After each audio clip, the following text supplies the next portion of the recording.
Bring us up to date. I know there's been a lot of controversy in Jeff City. I've been praying behind the scenes, been in touch with some folks that have been keeping me in a loop, Jody Hammond and of course Justin. I've been watching these things, and I don't want to give the story away because my listeners may or may not know. They may not be paying attention to parking passes being removed and things like that. And the podcast in the parking lot was hilarious, by the way, or whatever they want to call that. But yeah, that was a great thing by them. But it seems like a lot of the ire is, first of all, targeted towards this Freedom Caucus this year, and you're part of that, right? Sure. Yeah. I'm part of the Freedom Caucus.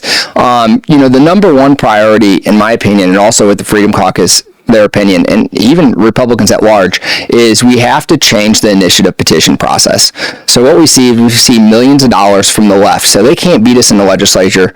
So what they do is they go through the initiative petition process. So these leftist groups come in, spending millions upon millions of dollars, kind of misleading voters in what they're putting on the ballot to try to kind of trick them into voting something that they might otherwise not vote for.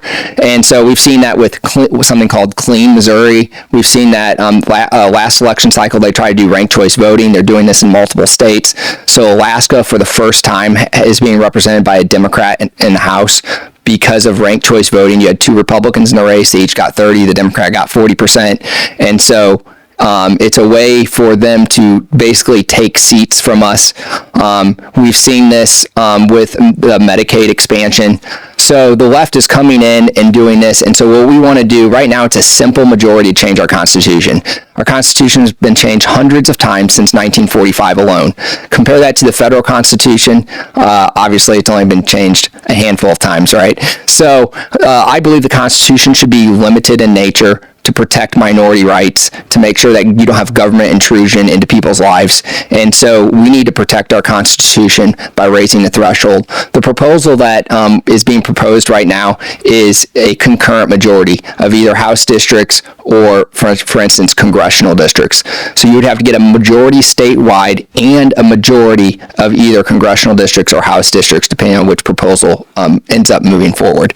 And so to me, this is so critical because I sponsored the heartbeat bill, making Missouri the first abortion-free state in the country. And the left has just poured in millions of dollars into a fund to create a right to an abortion in Missouri's Constitution.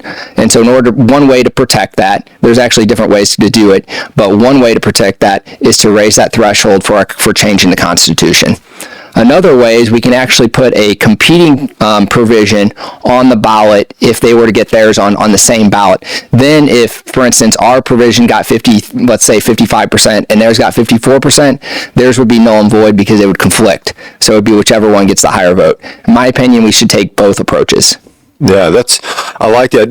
One of the things I think about with that, so first of all, the state of Missouri doesn't have abortions, but currently. The only way abortion can be done is for the life of the mother. Yeah. So you have an ectopic pregnancy, and obviously that's a very valid reason. I don't know if I would want to call that an abortion, but right. The health of the mom and the baby's not going to probably survive anyway. So absolutely that, but in general, we have no abortion facilities. Correct. Right. It's a medical procedure, not a.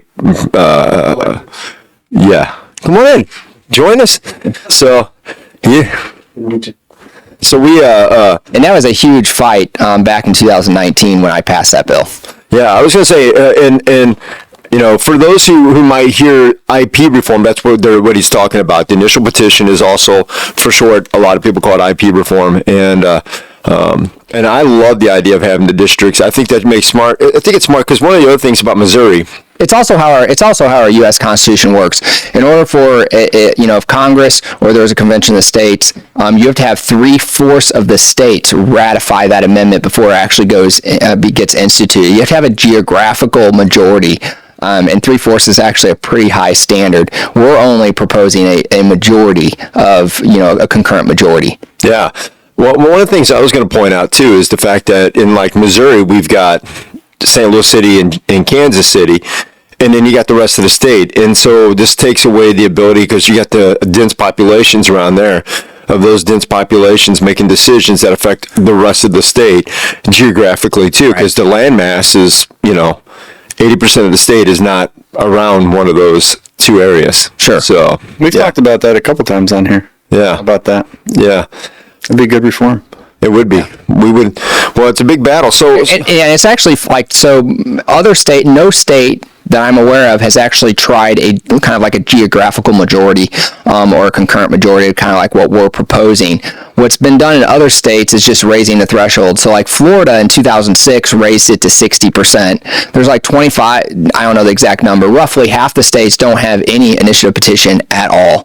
And then you've had several states in the last 5 to 6 years who have tried to increase the threshold but have failed. All of them have failed, including Arkansas, most recently Ohio. And so we're trying something different. I think this will be successful if we get the right provisions in it. right, and the thing I see about that is what we're really saying is we know there's a guy named George Soros who comes in and he pays all these people to go around and do these petitions, and so he's buying.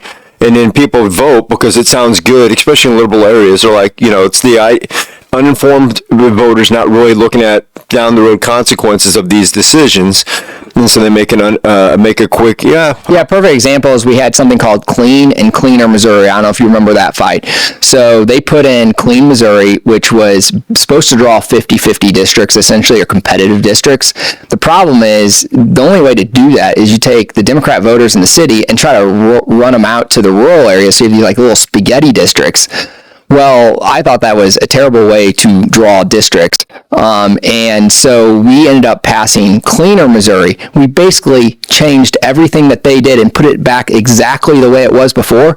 The only difference was they put lobbyist gifts down to $5, and then we just eliminated it from $5 down to $0. And so people just went in there like, eliminate lobbyist gifts? Sure. So like I don't know if people were really like voting on the actual provision that was going into the Constitution. They just looked at the lobbyist gifts and voted for it. Yeah. Hey, thanks for watching this short with us today. And if you like it, check out our full episodes on our channel and website. We'll put those in the links below. And as always, Scott, Like and subscribe. Or subscribe and then like. Whatever order you want, really. whatever order you like. Yeah. Thanks.